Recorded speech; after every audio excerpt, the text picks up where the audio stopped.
ভারত পাকিস্তানের যুদ্ধের দামামা, হামলা পাল্টা হামলা অব্যাহত, বাড়ছে প্রাণহানি। রক্তের বদলা নেওয়ার প্রতিজ্ঞা শাহবাজ শরীফের। আজ সর্বদলীয় বৈঠকে বসছেন নরেন্দ্র মোদী। পাকিস্তানের স্বজনহারাদের শোক, জানাজায় মানুষের ঢল। ভারতের হামলার প্রতিবাদে বিক্ষোভ। পেহেলগামে আক্রমণের প্রতিশোধ নেয় ভারত জুড়ে উল্লাস। গাজার উত্তর ও মধ্যাঞ্চলে দখলদারদের হামলা, একদিনে প্রাণ গেল আরও 61 ফিলিস্তিনির। দক্ষিণাঞ্চলে মাইন বিস্ফোরণে কয়েকজন ইসরায়েলি সেনা নিহতের দাবি হামাসের। বিজয় দিবস উপলক্ষে মস্কোয় জড়ো হচ্ছেন বিশ্ব নেতারা। 30 কিলোমিটার এলাকায় বাফার জোনের প্রস্তাব ইউক্রেনের। যুদ্ধ বন্ধে বেশি শর্ত দিয়েছেন পুতিন, জানালেন জেডি ভ্যান্স। এবং মালয়েশিয়ায় অবৈধ অভিবাসীদের বিরুদ্ধে সাঁড়াশি অভিযান, বাংলাদেশি সহ 1200-র বেশি আটক। অভিবাসন নীতিতে কঠোর হচ্ছে যুক্তরাজ্য, ঝুঁকিতে থাকতে পারেন বাংলাদেশিরাও।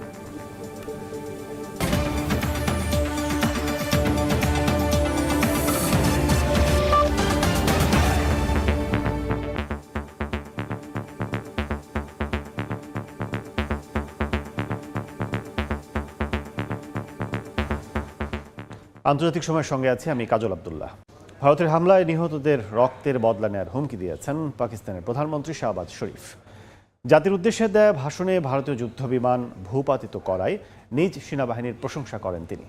চলমান উত্তেজনার মধ্যে আজ সর্বদলীয় বৈঠক ডেকেছেন ভারতের প্রধানমন্ত্রী নরেন্দ্র মোদী। এদিকে পাকিস্তান সেনাবাহিনী জানিয়েছে, ভারতের হামলায় নিহতের সংখ্যা বেড়ে 31 জনে দাঁড়িয়েছে। আহত হয়েছেন 57 জন। দুই পক্ষকেই সংঘাত বন্ধের আহ্বান জানিয়েছেন মার্কিন প্রেসিডেন্ট ডোনাল্ড ট্রাম্প।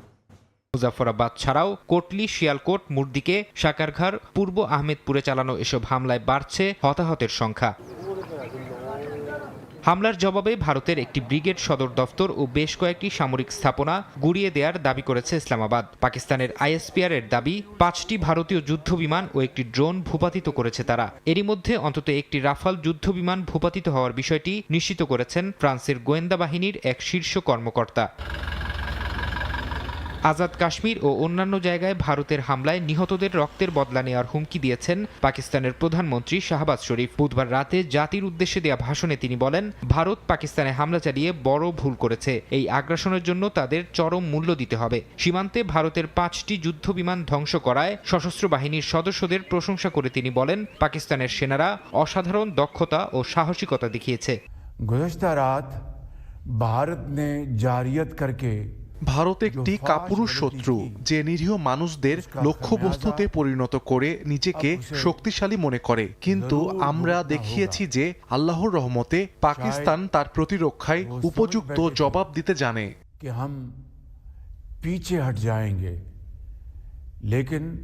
ভারতকে সতর্ক করে পাকিস্তানের প্রতিরক্ষামন্ত্রী খাজা আসিফ বলেছেন, পরিস্থিতি যদি আরও উত্তপ্ত হয় তাহলে পারমাণবিক যুদ্ধের আশঙ্কা বাস্তব এবং অবশ্যম্ভাবী হয়ে উঠতে পারে। এক সাক্ষাৎকারে তিনি দাবি করেন, ভারতের ভেতরে বর্তমানে গভীর রাজনৈতিক সংকট চলছে, আর সেই সংকট থেকে দৃষ্টি সরাতে তারা সীমান্তে আগ্রাসন শুরু করেছে।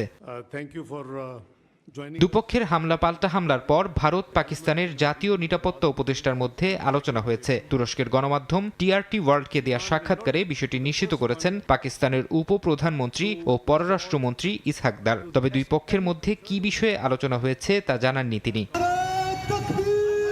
এদিকে ভারতের হামলার প্রতিবাদে র্যালি হয়েছে ইসলামাবাদ ও করাচিতে। বুধবার রাস্তায় নামেন হাজারো মানুষ, সংহতি জানান পাকিস্তান সেনাবাহিনীর প্রতি। ভারত নিরীহ মানুষের ওপর হামলা চালিয়েছে বলে দাবি তাদের। চলমান উত্তেজনার মধ্যে বৃহস্পতিবার সর্বদলীয় বৈঠক ডেকেছেন ভারতের প্রধানমন্ত্রী নরেন্দ্র মোদী। সেখানে বড় কোনো সিদ্ধান্ত আসতে পারে বলে জানিয়েছে দেশটির বিভিন্ন গণমাধ্যম। একই দিন ভারতের মন্ত্রিসভার নিরাপত্তা কমিটির বৈঠকও আহ্বান করা হয়েছে। পাকিস্তানে প্রতিশোধমূলক হামলা চালানোর পর জাতীয় পর্যায়ে বৃহৎ নাগরিক প্রতিরক্ষা মহড়া চালিয়েছে ভারত। বুধবার ভারতের বিভিন্ন রাজ্য ও কেন্দ্রশাসিত অঞ্চলে একযোগে অনুষ্ঠিত হয় এই মহড়াগুলোতে বিমান হামলা ও অগ্নিকাণ্ডের সময় নাগরিকদের উদ্ধার অভিযান শেখানো হয়। পাশাপাশি বিভিন্ন শহরে ব্ল্যাকআউট মহড়াও চালানো হয়। এমন পরিস্থিতিতে ভারত পাকিস্তান দুই পক্ষকেই সংঘাত বন্ধের আহ্বান জানিয়েছেন মার্কিন প্রেসিডেন্ট ডোনাল্ড ট্রাম্প। হোয়াইট হাউসে সাংবাদিকদের প্রশ্নের জবাবে তিনি বলেন, দুই দেশের সঙ্গেই ভালো সম্পর্ক আছে যুক্তরাষ্ট্রের। চলমান উত্তেজনা নিরসনে সহায়তা করার ইচ্ছা আছে বলেও জানান মার্কিন প্রেসিডেন্ট। ফরহাদ চৌধুরী, সময় সংবাদ। একই দিনে দুই দেশে দুই বাস্তবতা। একদিকে শোক, অন্যদিকে উল্লাস। পাকিস্তানে ভারতের ক্ষেপণাস্ত্র হামলায় নিহতের স্বজনদের মাঝে শোকের ছায়া। অন্যদিকে ভারত জুড়ে চলছে উল্লাস। দেশটির সেনাবাহিনীর প্রতি কৃতজ্ঞতা জানাচ্ছেন পেহেলগামে সন্ত্রাসী হামলায় নিহতদের স্বজনেরা। ভারতের হামলায় নিহতদের মধ্যে ৩ পাকিস্তানির মরদেহ পাঞ্জাবের মুরিদক্ষেত এলাকায় জাতীয় পতাকায় মোড়ানো কফিন সামনে রেখে জানাজায় অংশ নেন স্থানীয় বাসিন্দা, সেনা ও সরকারি কর্মকর্তারা। বুধবার দেশটির আরেক শহর মুজাফফরাবাদেও দেখা যায় একই চিত্রের। নিহতদের জানাজায় লোকের সমাগম, কফিন নিয়ে চলে শোকযাত্রা। স্থানীয়দের দাবি, মঙ্গলবার রাতভর বিস্ফোরণে কেঁপে ওঠে পুরো শহর। গতরাতে তারা একটি মসজিদে আক্রমণ করে। ইমাম, খাদেম এবং পাড়ার একজন তখন মসজিদে উপস্থিত ছিলেন। তারা শহীদ হয়েছেন। আল্লাহ তাদের শাহাদাত কবুল করুন। বিপরীত চিত্র ভারত জুড়ে। পাঞ্জাব, গুজরাট, রাজস্থান সহ বিভিন্ন শহরের বাসিন্দারা কৃতজ্ঞতা প্রকাশ করেন ভারতীয় সেনাবাহিনীর প্রতি। বলেন, পেহেলগামে হামলার প্রতিশোধ নিতে সফল হয়েছে মোদী সরকার। পাকিস্তানের সন্ত্রাসী ঘাঁটিতে ভারতীয় বিমান হামলায় আমি খুশি। আমি গর্বিত যে ভারতীয় সেনাবাহিনী এবং প্রধানমন্ত্রী নরেন্দ্র মোদী তাদের প্রতিশ্রুতি রক্ষা করেছেন। আমার পরিবারের সদস্যদের বিদেহী আত্মা এখন শান্তি পাবে। এদিকে মঙ্গলবারের হামলার পর পারমাণবিক শক্তিধর দুই দেশের মধ্যকার উত্তেজনার নতুন অধ্যায় শুরু হয়ে গেছে বলে মনে করছেন বিশ্লেষকরা। অর্জিতা শাহজিন, সময় সংবাদ। ভারতের অপারেশন সিঁদুরের বিরুদ্ধে ও পাকিস্তান সেনাবাহিনীর সমর্থনে রাস্তায় নামেন হাজারো পাকিস্তানি। এ হামলায় বেসামরিক নাগরিকের প্রাণহানির পাশাপাশি মসজিদে হামলার প্রতিবাদ জানান বিক্ষোভকারীরা। ইসলামাবাদ, করাচি থেকে শুরু করে লন্ডনের ভারতীয় হাই কমিশনের সামনে পর্যন্ত ছড়িয়ে পড়েছে বিক্ষোভের ঢেউ। আজাদ কাশ্মীরে ভারতের সামরিক অভিযানের পর ক্ষোভে ফুঁসছেন পাকিস্তানের সাধারণ জনগণ। বেসামরিক হতাহতের খবরে ছড়িয়ে পড়েছে উদ্বেগ ও হতাশা। নয়াদিল্লির এই অভিযানের প্রতিবাদে ইসলামাবাদে পাকিস্তান জিন্দাবাদ র্যালিতে অংশ নেন শত শত মানুষ। বেসামরিক এলাকায় ভারতীয় হামলার নিন্দা জানিয়ে বিক্ষোভকারীরা জানান, ভারত নিরস্ত্র নাগরিকদের ওপর হামলা চালিয়েছে, আর পাকিস্তানি সেনাবাহিনী শুধু সামরিক স্থাপনা ও যুদ্ধ বিমান লক্ষ্য করে জবাব দিয়েছে। ধর্মীয় প্রতিষ্ঠানে হামলাকে কাপুরুষোচিত বলে আখ্যা দিয়েছে তারা। আমি এই সুযোগে পুরো জাতিকে একটা বার্তা দিতে চাই। এটাই সময় পাকিস্তান সেনাবাহিনী এবং পাকিস্তানের পাশে দাঁড়ানোর। যারা হতাশা ও ভুল বোঝাবুঝি ছড়াচ্ছে তাদের থেকে দূরে থাকতে হবে এবং একই সঙ্গে আমাদের দেশ রক্ষায় সক্রিয় ভূমিকা রাখতে হবে। করাচির রাস্তায়ও ছিল একই চিত্র। প্রতিবাদকারীরা পুড়িয়েছেন ভারতের জাতীয় পতাকা ও প্রধানমন্ত্রী মোদীর কুশপুত্তলিকা। এ সময় প্রতিবাদকারীরা জানান, কোনো প্রমাণ ছাড়াই পাকিস্তানের উপর ভারতের হামলা নেক্কারজনক ঘটনা। ভারতের এই হামলা নাটক ছাড়া কিছুই নয়। যদি তারা নিরপেক্ষ তদন্তে রাজি হতো তাহলে তাদের মুখোশ উন্মোচন হয়ে যেত। পাকিস্তান শান্তি চেয়েছিল, কিন্তু এখন জবাব দিতে বাধ্য। লন্ডনের ভারতীয় হাইকমিশনের সামনে জড়ো হন ইউরোপ প্রবাসী পাকিস্তানি বংশোদ্ভূতরা। তারা জানান, ইসলামাবাদ যুদ্ধ চায় না। ফিলিস্তিনের মতো যুদ্ধের শিকার সবসময় সাধারণ মানুষ হয় বলে ক্ষোভ প্রকাশ করেন তারা। আর ভারত পারমাণবিক যুদ্ধের শঙ্কাকে উস্কে দিচ্ছে বলেও মন্তব্য করেন এই প্রবাসী পাকিস্তানিরা। মালিহা সুহরাওয়ার্দী, সময় সংবাদ। ভারত পাকিস্তানের পাল্টাপাল্টি হামলায় নতুন করে আলোচনার কেন্দ্রবিন্দু দুই দেশের সামরিক সক্ষমতা। কে এগিয়ে, এমন প্রশ্নের উত্তরে মালয়েশিয়ার গবেষণা সংস্থার পরিসংখ্যান বলছে, পারমাণবিক অস্ত্রে এগিয়ে পাকিস্তান আর সার্বিক সক্ষমতায় ভারত। কাশ্মীরের পেহেলগামে সন্ত্রাসী হামলার জেরে পাল্টাপাল্টি নানা পদক্ষেপের পর বুধবার পাকিস্তানের আজাদ কাশ্মীর ও অন্যান্য জায়গায় ক্ষেপণাস্ত্র হামলা চালিয়েছে ভারত। জবাবে ভারতীয় সেনাবাহিনীর একটি ব্রিগেড সদর দফতর ও চেকপোস্ট ধ্বংসের দাবি করেছে ইসলামাবাদ। এই পরিস্থিতিতে মালয়েশিয়ার গবেষণা সংস্থা ডিফেন্স সিকিউরিটি এশিয়া প্রকাশ করেছে দুই দেশের সামরিক শক্তির তুলনামূলক পর্যালোচনা। গ্লোবাল ফায়ার পাওয়ার 2025 অনুযায়ী সামগ্রিক সক্ষমতায় ভারত রয়েছে বিশ্বের 4 নম্বরে, পাকিস্তান 12তম। পারমাণবিক অস্ত্রে পাকিস্তান এগিয়ে থাকার বিষয়টি বিশেষভাবে গুরুত্ব পাচ্ছে। ইসলামাবাদের হাতে 140টি থেকে 150টি পারমাণবিক ওয়ারহেড, যেগুলো তুলনামূলকভাবে অল্প পরিসরের যুদ্ধেও ব্যবহারের জন্য প্রস্তুত। ভারতের সংখ্যা 160 হলেও নো ফার্স্ট ইউজ নীতির কারণে তা কৌশলগতভাবে সীমাবদ্ধ। জনবল ও বাজেটের দিকেও রয়েছে বড় পার্থক্য। ভারতের প্রতিরক্ষা বাজেট ৭,৯০০ কোটি মার্কিন ডলার, যা বিশ্বের তৃতীয় সর্বোচ্চ। পাকিস্তানের সর্বোচ্চ বাজেট ১,২০০ কোটি ডলার। আমিরুল ইসলাম আলিফ, সময় সংবাদ। আন্তর্জাতিক সময় আরও থাকছে।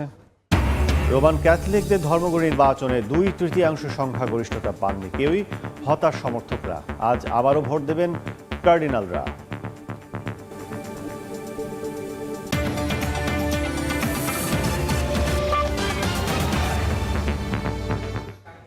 অবরুদ্ধ গাজায় ইসরায়েলি হামলায় একদিনে আরও ৬১ ফিলিস্তিনি নিহত হয়েছেন, আহত হয়েছেন শতাধিক।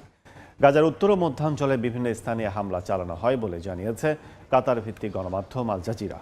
উপত্যকায় স্বাস্থ্য কর্মকর্তাদের দাবি, বুধবার গাজা সিটির একটি রেস্টুরেন্টে হামলা বেশ কয়েকজন নিহত হয়েছেন।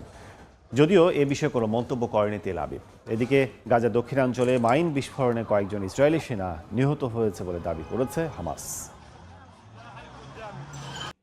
৮০তম বিজয় দিবস উপলক্ষে অংশ নিতে মস্কোয় জড়ো হচ্ছেন বিশ্ব নেতারা। বুধবার রাশিয়া পৌঁছেছেন চীনের প্রেসিডেন্ট শি জিনপিং।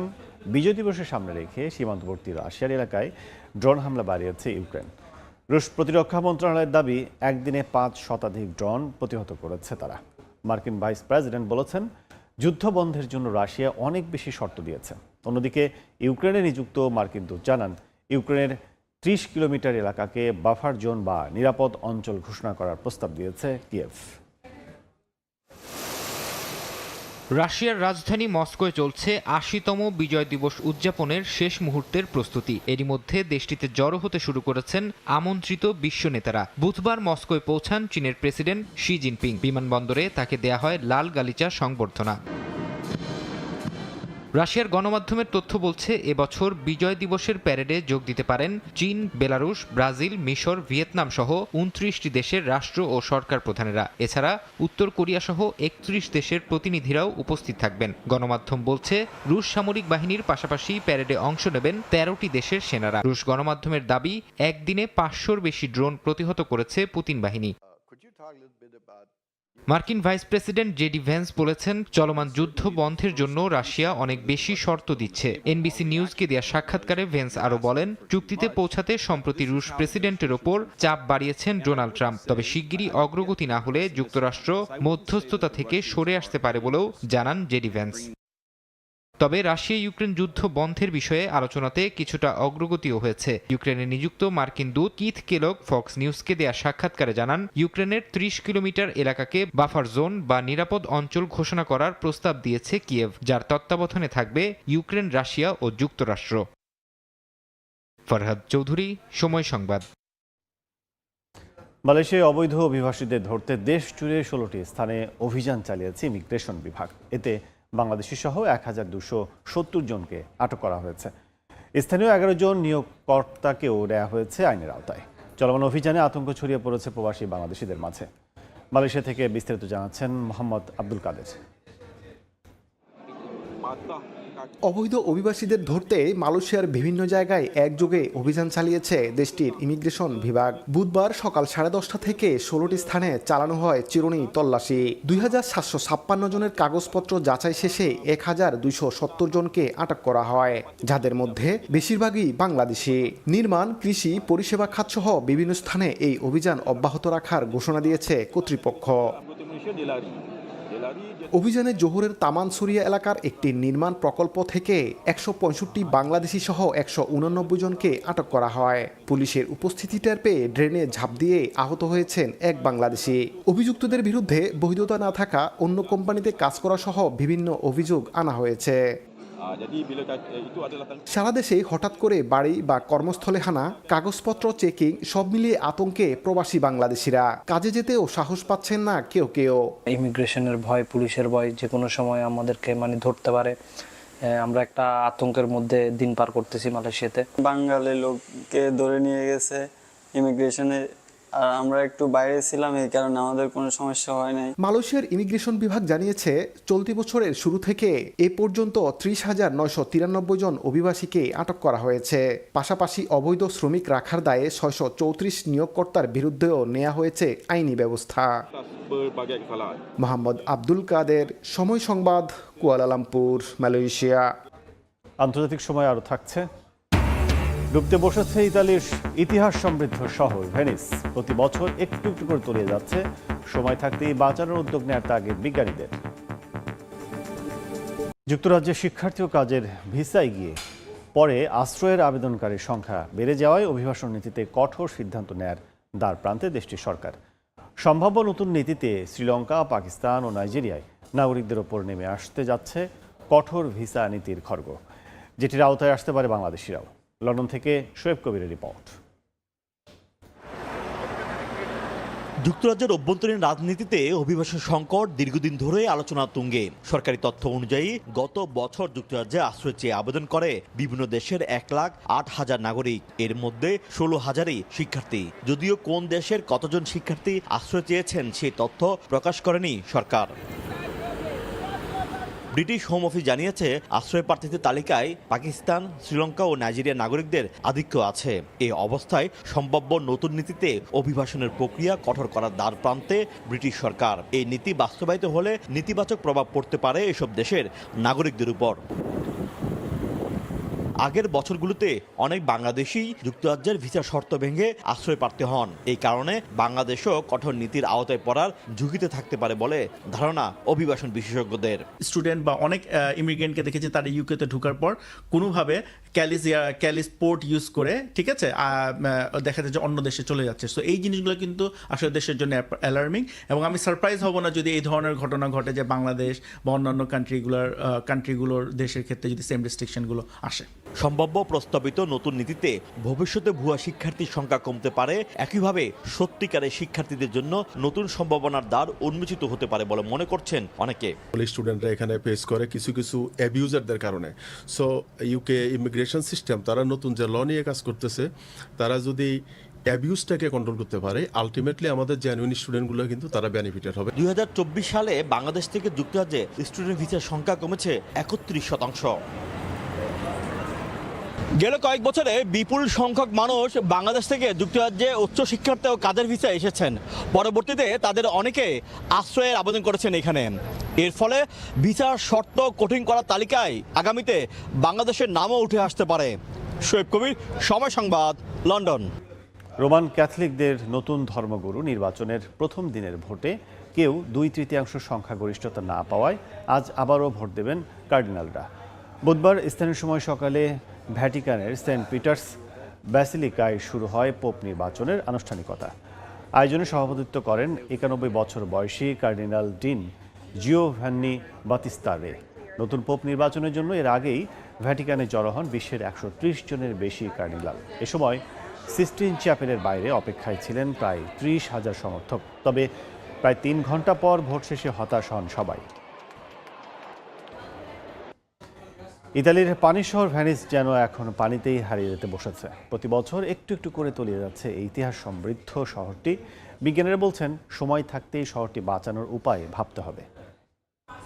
অবাক করা সৌন্দর্যের শহর ইতালির ভেনিস। পানির উপর দাঁড়িয়ে থাকা শহরটি নৌকাই যেন প্রধান যানবাহন। গলিতে গলিতে ছড়িয়ে আছে প্রাচীন স্থাপত্য।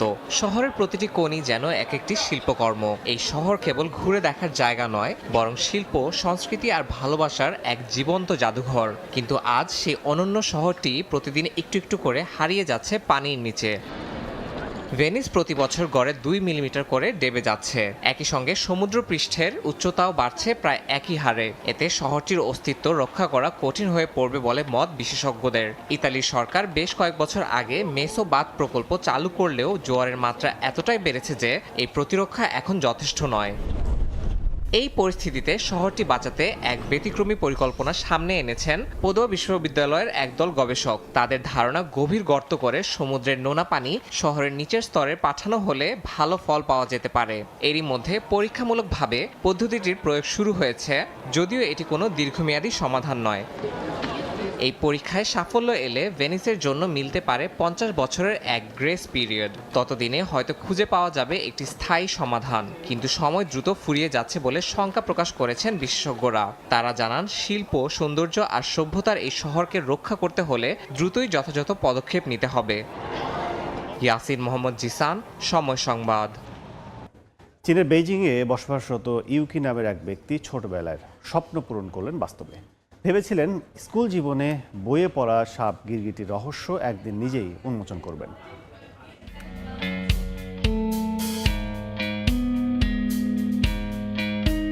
চীনের বেইজিং এর স্পেসম্যান রেপটাইল মিউজিয়ামে দেখা মিলল নানা ধরনের সরীসৃপ প্রাণীর। ছোট বড় নানা বয়সের দর্শনার্থীরা বিশেষ এই জায়গাটি ঘুরে দেখার পাশাপাশি জ্ঞান অর্জন করছেন প্রাণীগুলো সম্পর্কে। তবে জাদুঘরটির প্রতিষ্ঠার পেছনে রয়েছে এর প্রতিষ্ঠাতা ইউকির ছোটবেলার স্বপ্ন পূরণের গল্প।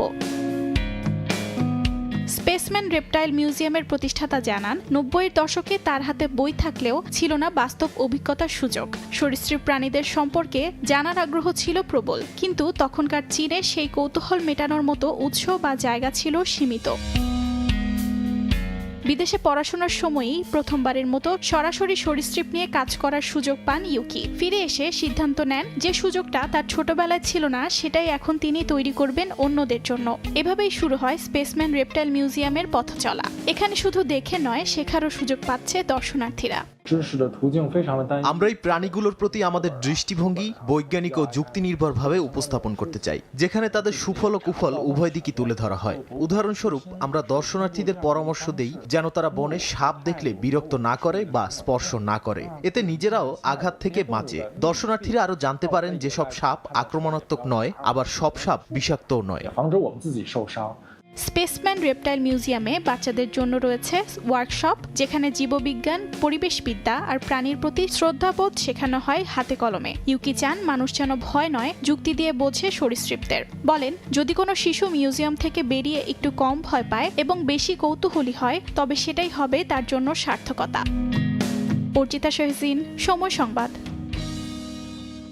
আন্তর্জাতিক সময়ের শীর্ষ সংবাদ জানিয়ে দিচ্ছে আরেকবার। পাকিস্তানের স্বজনহারাদের শোক, জানা যায় মানুষের ঢল। ভারতের হামলার প্রতিবাদে বিক্ষোভ। পেহেলগামে আক্রমণের প্রতিশোধ নেয় ভারত জুড়ে উল্লাস। এবং গাজার উত্তর ও মধ্যাঞ্চলে দখলদারদের হামলা, একদিনে প্রাণ গেল আরও ৬১ ফিলিস্তিনির। দক্ষিণাঞ্চলে মাইন বিস্ফোরণে কয়েকজন ইসরায়েলি সেনা নিহতের দাবি হামাসের।